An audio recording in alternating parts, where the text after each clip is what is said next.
The year is 1980. Sydney's streets are filthy, running rampant with crime and corruption. Puberty blues is on at the cinemas, Icehouse is blaring on the stereo, it's humid and dangerous, and a young man has decided to join the police force to fight crime. That man, of course, is my dad. Loose Units, the podcast, was created to tell the cases that wouldn't fit into my first book, Loose Units. But Loose Units was a series of fantastical tales that I wrote based on the real crimes my dad solved on the force back in the early 80s. So this season, Dad and I are finally going to go back to the year 1980, and each week we'll be going chapter by chapter through Loose Units, the book, and Dad will tell us the story behind my version of events. It'll be thrilling, revelatory, and as always, very, very loose. Welcome to Loose Units Origins. Hello and welcome to Loose Units Origins, the weekly true crime podcast where a father and son get down to it. So, Dad, this week's chapter is very exciting for me because when I was growing up, and we're going to have to go very broad here, when I was growing up, around the house, around the apartment, wherever we were, there were just old bottles everywhere. Now, I'm sure this might seem fairly kind of dull to the casual listener, but you were an antique dealer through the years, but the thing that you always kind of had around were these like very, very old glass bottles. And you assured me throughout the years that they were very important and very exciting and that the obtaining of them was a lot more thrilling than I could possibly imagine. And it wasn't until many years later that you started to tell me how you got these damn things. Could you try and just like pitch to the listeners what it is about antique bottles that is so exciting and why they are valuable? When I became so obsessed with bottles that at one stage I had more than 3,000 bottles. Are you serious? Now that's not to imply that I had a drinking problem, because that's a lot of bottles. In fact, that reminds me of the story, Paul, of that lady in the house. Which lady in the house? That caused the entire suburb to shut down. Oh, the hoarder. That's in Electric Blue. Yeah, that's Electric Blue. Yeah. Well, there's a reason to go and get the book, Paul. Oh, thanks. You're very kind. It's true. It's there's some awesome stuff in that book. But listen, well, then we can't really elaborate too much on that. No, we can't.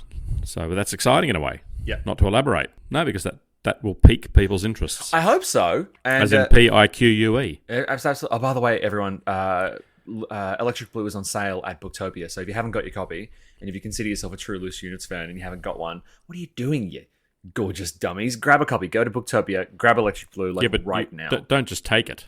Oh, no. You need to pay for it. That's the yes. Correct. Otherwise, you'll get arrested. Yeah, money is exchanged for goods and services. Anyway, which could be a good experience for listeners to get to experience the experience of being arrested. Sure, and then taken into custody, and then they get to this when they're put in the cell. Yeah, they can ask for their copy of the book. Right, and then read it while they're in prison. Right. Okay. I am an ideas person. You are, and it might give you some ideas on how to escape. Actually, so. Oh yeah, good point. Yep. Maybe you could bribe your way out with your copy of Electric Blue.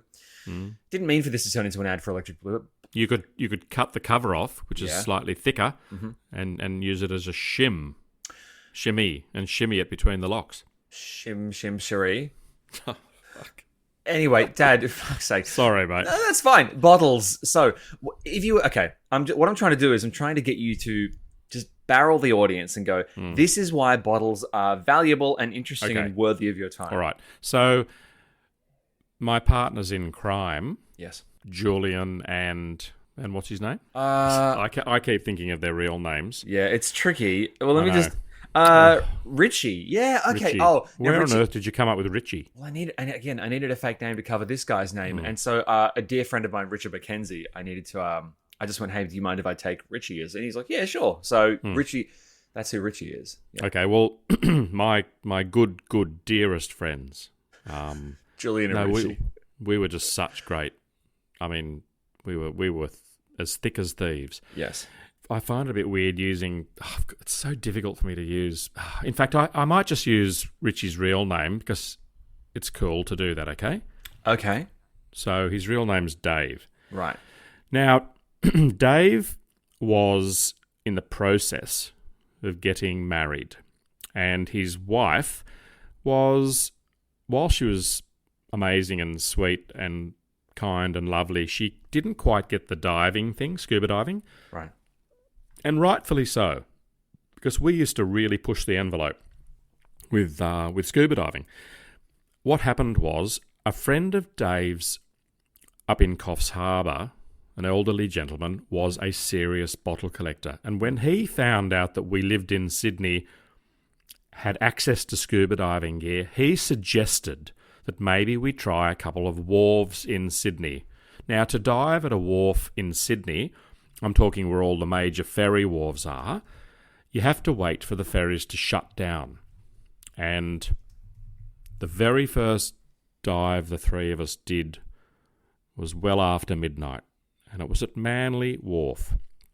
This is not in the story, Paul, but this is the genesis of the preceding stories that you write about in the book. Okay. And so it was winter time.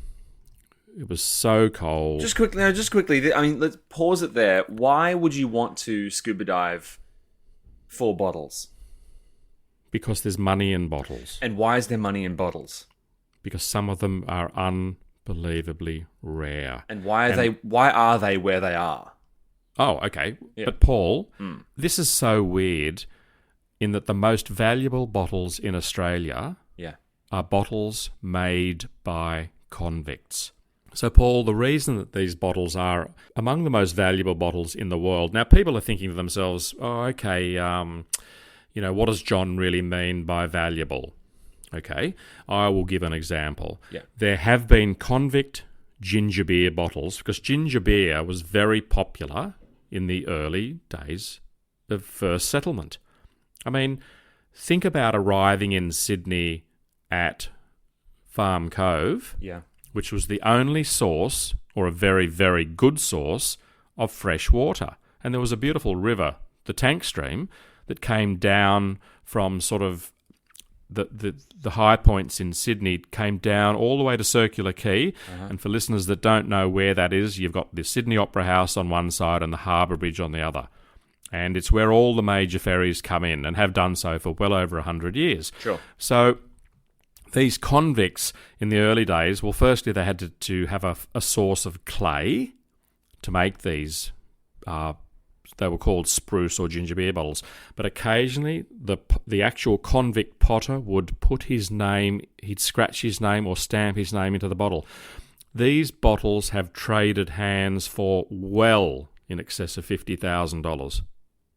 Individual bottles. Christ. Now, and that's serious money. And I would not be surprised if some of them have traded hands for around about $100,000 per bottle. That's how incredibly rare.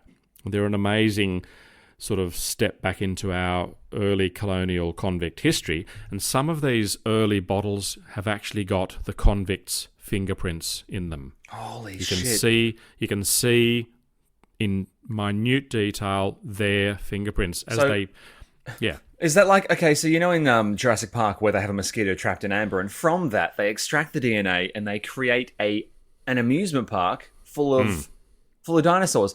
Could you then, is it possible that convict DNA is trapped in the glass? Well, maybe we could create a jail full of convicts. Seems cruel. That'd freak them out, though. Well, I mean, society would be deeply anachronistic to them. You'd have these kind of like a Welshman in rags screaming and wandering into an iPhone shop, crossing himself frantically. Paul, you're very, very sweet, but if you did recreate through DNA a convict, they don't all also come with the clothing of the period. Oh, right. They would be naked. Oh, so okay. You know what? It's a naked convict running, screaming through a mall. Right. Yeah. Okay. So this has gone very weird, very fast. What we're trying to say is that these bottles were extremely valuable. Now they're very valuable. Hugely valuable. Huge. Back then, they were trash. So people would walk along and they'd have picnics. Not a modern concept. They'd have picnics and gatherings. The people that had bought the bottles, and then they would consume the ingredients, the contents. Okay, I've never heard someone describe drinking so mechanically. No, but then they would throw. Occasionally, they would throw the bottle for fun. Can you imagine a family? They've just had some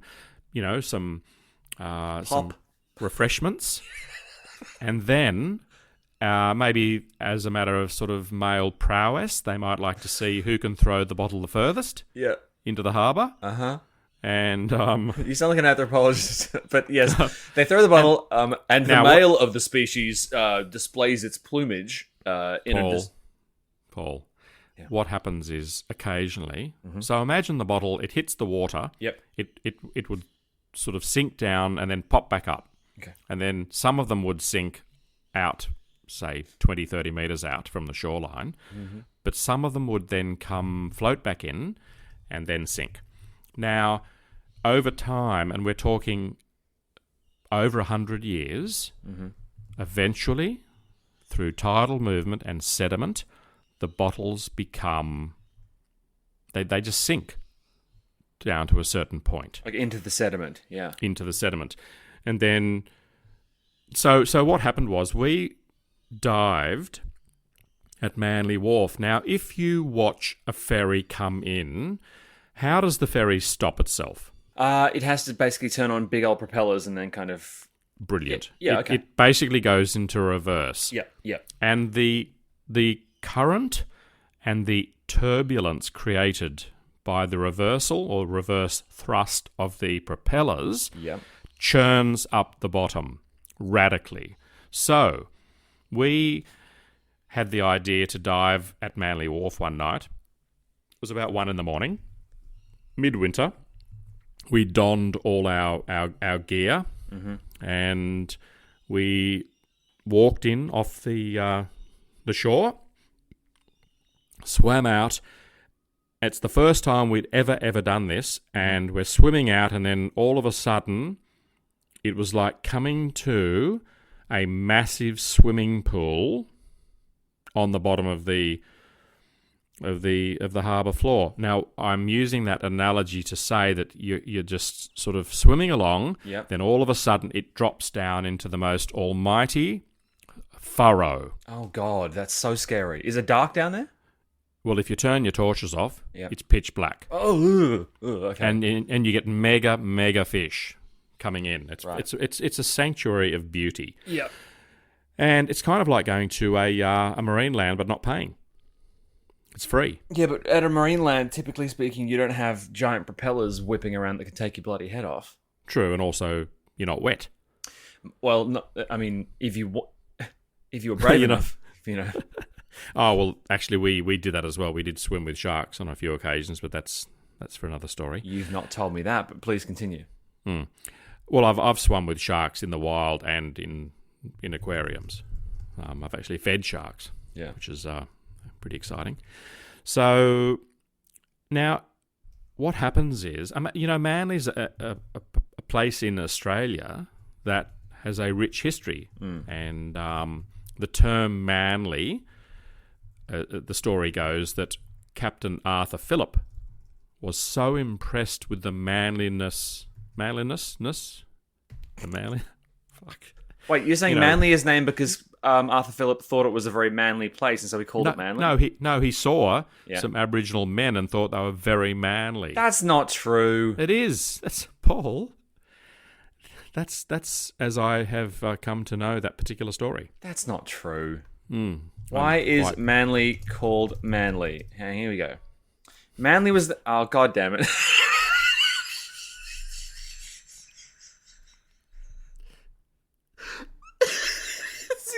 I'm so sorry. I thought that was one of your bullshit kind of like... Paul, I don't bullshit. I'll cut you, please. It's part of your... Read it to the listeners. Manly was named by... Hang on. This is from Wikipedia. I don't know. I guess it's true. Oh, he noted the confidence and manly behaviour made me give the name Manly Cove to this place. Isn't that lovely? Yeah, I guess. I mean, what followed after that compliment was not ideal. Anyway, we're getting way off topic. So, Manly. So, people used to regularly go there. Look, originally, to get to Manly was a 3-day trip via Parramatta, but then they introduced the ferry. Yeah, okay. And people would party on the beaches, and they'd throw their discarded sort of containers, which were made of pottery, might I add. And here's a little fun fact for everyone. In Sydney in the summers, back in the early days, you would also get very large stone containers called demijohns, And on a hot day, you'd simply have them sitting in the harbour to keep them cool, because you had no refrigeration. You didn't have eskies, and that was sort of a bit of lateral thinking by our predecessors. And a demijohn is basically... Oh, yeah. Okay, so a demijohn is a... Very large container. Ceramic, yes. Quite ornate. And so now there's beautiful glass, like hand-blown glass containers made by convicts with fingerprints and pressings and whatnot, piffed into the bay, left there for hundreds of years, accruing insane amounts of monetary value, and the same with the big ceramic ones. And you and your ne'er-do-well friends are diving into the bay to get these things. Now, a lot of this is taking place when you are a police officer. Is Correct. what you're doing illegal? Technically, no, not that particular aspect. But we proudly brought our booty back to shore. Right. And we were so excited but we didn't know what we had. Okay. And then Dave sent photos to this fairly famous bottle collector in Coffs Harbour that, word has it, loved his bottles more than his family, which is a whole sort of separate issue. Sure. With people that become collectors, because they actually completely often lose the plot. And then what happens, the family, to get their revenge, they then, when that person dies, they then just give away all the treasures, or they smash them, put them in the recycling bin. They don't care about the value.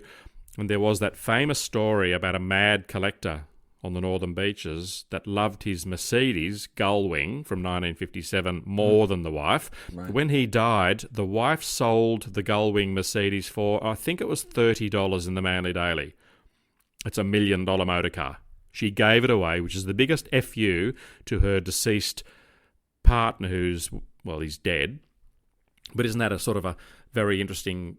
And that often happens, where people just go, you know what? He loved this stuff way more than he loved us, so what's the ultimate FU? Yeah. And that's happened to me in my antique business. I've been called into many estates where they've literally just given stuff away. Okay. Which is which is fascinating. Well, what happened was, as time went by, we literally became terribly obsessed with scuba diving for bottles. It became so sort of bizarre that I decided to convert our garage. So we parked the car on the street. I put in masses of shelving and I carpeted the garage floor, and we had bean bags. And we used to have, we'd go diving at all hours of the night. We'd get home invariably 1, 2 in the morning. Then we would then start to go through what we'd picked up that night. Hello, this is Hannah from Red Handed. Would you like to watch something scary? Like really scary? So scary you'll hide behind the sofa? Then you need Shudder. Shudder is the ultimate streaming service. If you like heart-racing thrillers, the mind-bending supernatural, and a good old gut-wrenching horror, discover an unbeatable collection of Hollywood classics and critically acclaimed new genre films that are sure to leave you feeling satisfied, if a little freaked out. Sign up now at shudder.com. That's shudder.com. Shudder. So good, it's scary. So sometimes we'd be sitting in the garage and it became almost like a kind of a men's cave, I suppose you could say. But my two colleagues, my two police officer friends, they, over time, their interest waned, but I kept going. And I ended up going in bottle competitions, and I actually won the nationals with my convict ginger beer collection. So I used to travel. I used to, by myself, I'd go all over Australia. It was very, very exciting. But back to the story. Because we were all of us were in the police force, we had opportunities, and I say we kind of stretched the bounds of, the law slightly or incredibly sort of severely. And then we came up with some pretty clever ideas. We used the hypothesis about wharves, and we thought Circular Quay's a really, really busy wharf. Right. It's the genesis of the sort of the foundation of sort of white settlement in this country.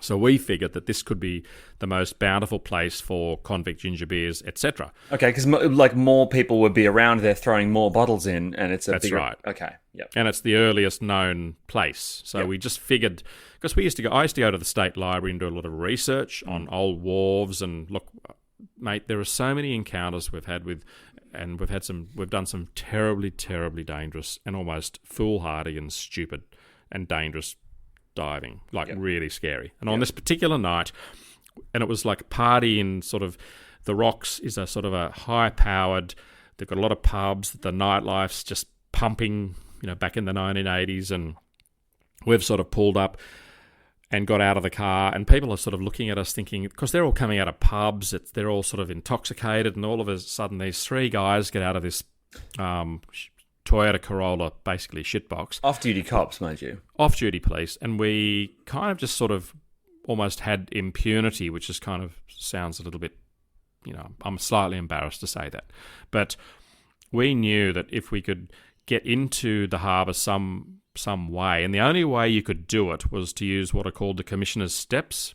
That's where sort of regal, like the Governor-General, the Queen, that's where the Queen would come in her little boat, and she'd sort of step up onto these stairs and then walk up and sort of meet the public. But at night time, it was very quiet in that particular area, and through the cover of darkness, once you walk down these stairs, got our gear on, we could just jump into the actual harbour, which was pitch black.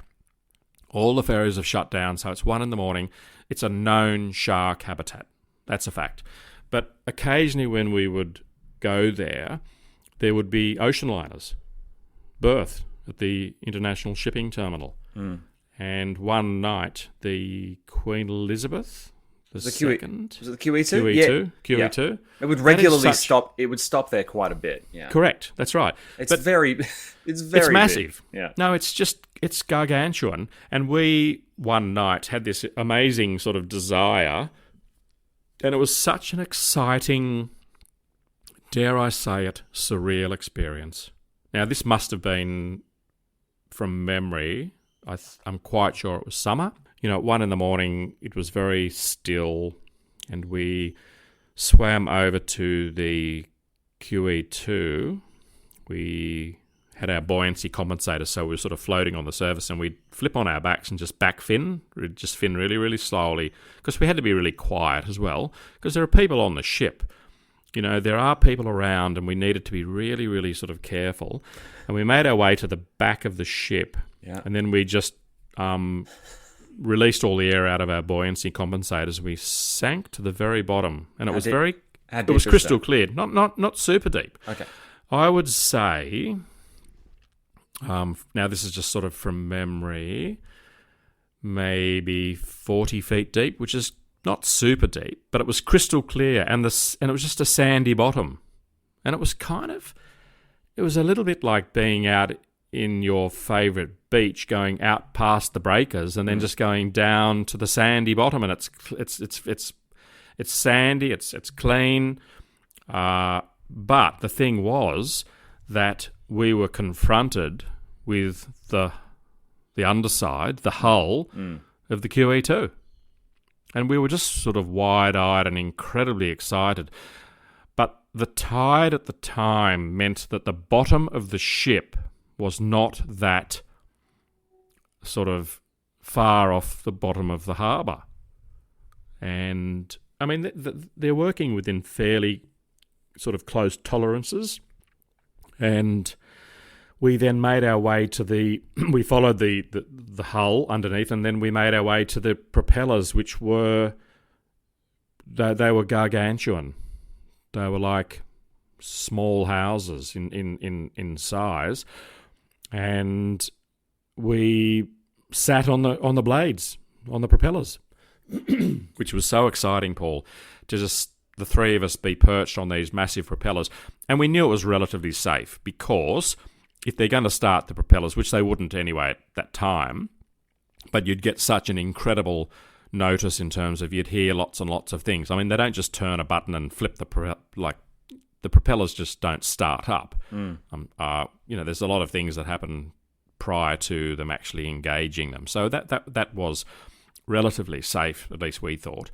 But that was pretty exciting. But then in the book, Paul, you've sort of amalgamated that story with the story of Dave getting caught in the prop wash.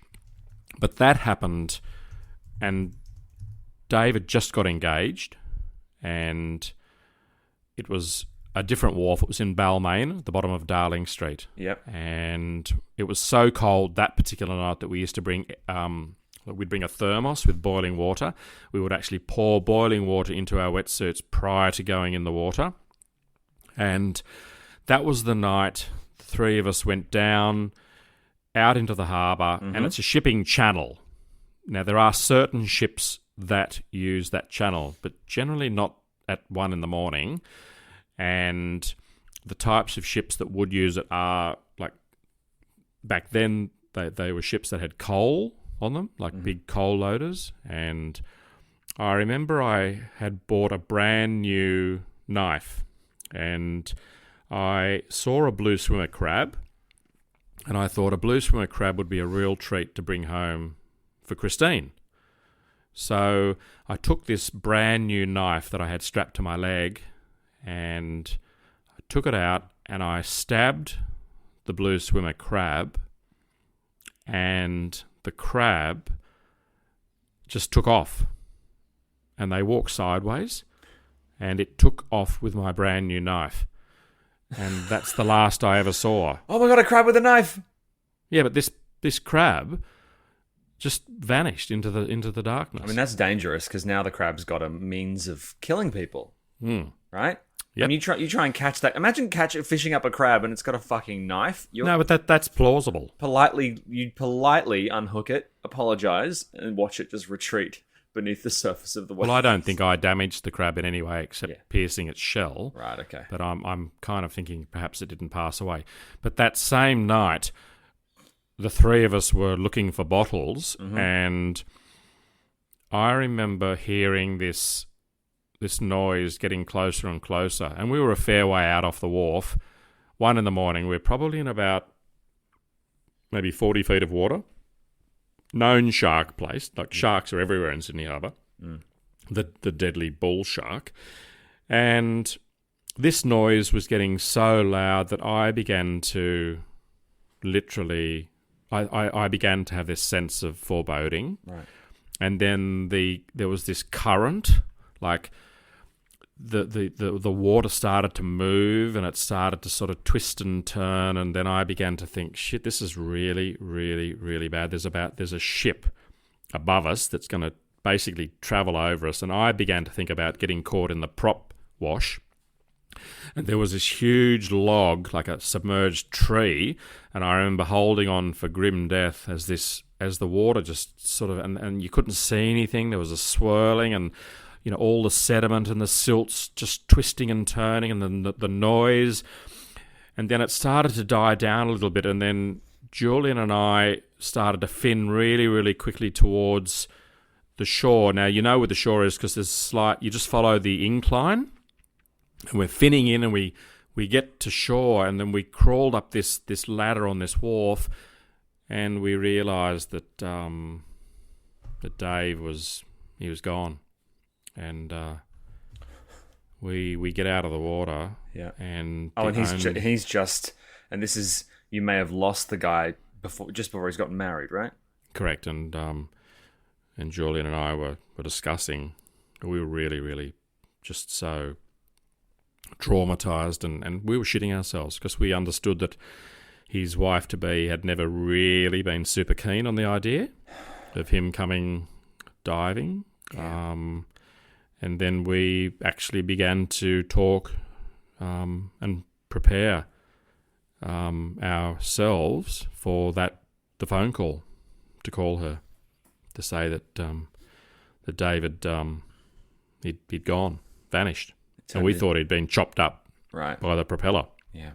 And if he had been chopped up by the propeller, well, you can imagine the fish would have had a wonderful time, including possibly that crab with a knife in it. There would have been a big party. And that's genuinely what we thought. Yeah. We genuinely thought we'd lost our dear friend. And we felt terribly to blame. Because I mean, you were. Well, yeah, kind of. Yeah. But, we didn't force Dave to come diving with us. No, but these things happen. And then all of a sudden, Dave just popped up. And he told us his version, which was similar to ours, but he had waited a lot longer than us. He was very, and still is, in a nice way, Dave, if you're listening, risk averse, which is that's cool. That's a great quality. That's a great quality, a quality that I don't have. I'm the opposite. I chase risk. I love it. So, I mean, I did lots of dives. Listeners, I may or may not have told you this, but I used to dive without any gauges on my tank. Remember the tank, Paul, that I ended up selling to the international heroin dealer? How could I forget? Yeah, so that's the same tank. Now, I used to dive, but here's the terrible thing, and people are going to go, actually, John, you're actually irresponsible, and yes, I'll cop that. Mm-hmm. But I used to do night diving in Sydney Harbour by myself with no gauges. Crazy. That's how obsessed I became. Yeah. That's why I ended up with 3,000 bottles. I didn't actually realise you kind of refurbished the garage. A little while back, Tegan and I moved into our first place. It's an apartment. It's great. And one of the places we looked at had a garage. And the apartment was quite small. And I said to Tegan, look, I have a lot of cool stuff. And I'm probably going to keep getting cool stuff. And I actually, for a flicker of a moment, suggested to her that we could just park on the street and maybe put some shelving in the garage and put like my cabinets of all my stuff around the garage. And only now am I realizing why. I think maybe subliminally I kind of tapped into that, you know? Oh, look, this was a meeting place. And look, I ended up going to the State Library and I did a lot of research. We did a lot of research on where old wharves were. And we found some wharves up rivers, and we used to dive at night time up rivers that were known shark breeding grounds. Like, we're talking absolutely insane. Yeah. Julian and I once dived in the Parramatta River, and zero visibility, feel only. Known place. There have been shark attacks where we used to dive. Okay? But you become so kind of, it's like chasing the Holy Grail. I guess it's like gold mining. You are continually dreaming about and in search of that beautiful vein of gold. And look, I had some extraordinary experiences, and I did it for many, many, many years. I dived for bottles, and Julian and Dave eventually completely gave the whole thing away. And I kept going. Right. And to this day, I still appreciate and love old bottles and old things. And that's kind of part of the reason why you're into antiques, is because of this thing that you used to do in your 20s with your two cop buddies off duty. So it all ties in. And with the antique stuff, in turn, led to the picture hanging stuff, which you talked about last week on Loose Ends. It's all one glorious cycle. So it all fits.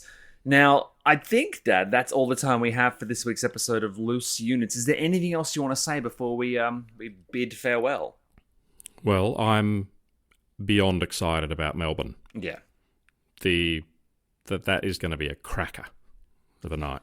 If you live in Melbourne and you haven't got your tickets, you big dummies, head along to melbournepodcastfestival.com, get your tickets, because we want to see you there. Obviously, these live shows are a huge deal, but they're also rare as hen's teeth. Like, we have not done a live show in a year and a half. So I'm truly thrilled and excited to get back on stage with you, Dad. So yeah, make sure you get your tickets. There's a few left, so we want to sell this out. We want to make this a big night. And we will be signing copies of Electric Blue afterwards, and you'll be able to come along and grab a copy. And we'll be taking photos and, shaking hands, kissing babies, all that stuff. So, yeah. Paul, you said rare as hen's teeth, didn't you? Do hens have teeth? That's why they're rare. No, but you don't think they do? I don't think they do. Do they? Has a hen ever sucked your finger? Because if it did or had, you'd know. That's all the time we have for this week's episode of Loose Units. Sorry things got weird, and we'll see you on Friday for some loose ends. Bye, everyone. Bye.